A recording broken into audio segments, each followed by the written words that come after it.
తీవ్రంగా వ్యతిరేకిస్తున్నాం. మీరు ఇలా సంస్కృతి పేరుతోటి పాశ్చాత్య సంస్కృతి అని మాట్లాడుతున్నారు.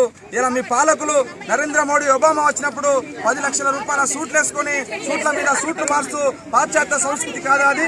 అంటే ఈ దేశంలో మీ సంస్కృతి అనేది ఇలా మా మీద రుద్దుతున్నారు. మాకు సంబంధం లేనటువంటి సంస్కృతిని ఇలా మా మీద రుద్ది ఇలా ఇదే భారతీయ సంస్కృతి అంటున్నారు.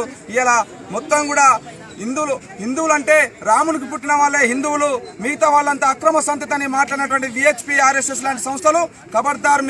మీరు ఒక మాట ఎక్కువ మాట్లాడితే మాత్రం ఖచ్చితంగా మీకు తగిన గుణపాఠం చెప్తుంది. మొత్తం ఈ సమాజం అంతా కూడా మిమ్మల్ని భూసాపితం చేయాల్సి వస్తుంది. ఇలా మీరు మతం ముసుగులో ఇలా పెద్ద కుట్రలు తెరలేపుతూ ఇక్కడ మీరు హిందుత్వ మత భావజాలాన్ని ఇక్కడ వెదజల్లాలని చూస్తున్నారు. ఖచ్చితంగా మీరు సెక్యులర్ భావజాలంతో ఉన్నటువంటి వాళ్ళని డెమోక్రటిక్ అంతా కూడా దీన్ని వ్యతిరేకిస్తాం. ఖచ్చితంగా మీకు గుణపాఠం చెప్తాం. ఇలా ప్రేమికుల రోజు మీరు పార్కులన్నీ మూసివేస్తూ ఒకవైపు అరాచకాలకు అన్నా చెల్లెలను కూడా మీరు పెళ్లి చేసినటువంటి సందర్భం గత సంవత్సరం జరిగింది. మరి ఎవరిచ్చారు మీకు రైట్స్? పరస్పర అంగీకారంతో ప్రేమించుకుంటే మీరెవరు పెళ్లి చేయడానికి? కాబట్టి మీరు ఇట్లాంటి చేష్టల్ని మానుకోకపోతే ఖచ్చితంగా ఆర్ఎస్ఎస్, విశ్వ హిందూ పరిషత్, బజరంగ దళ్ లాంటి సంస్థలకి తగిన గుణపాఠం చెప్పాల్సి వస్తుంది.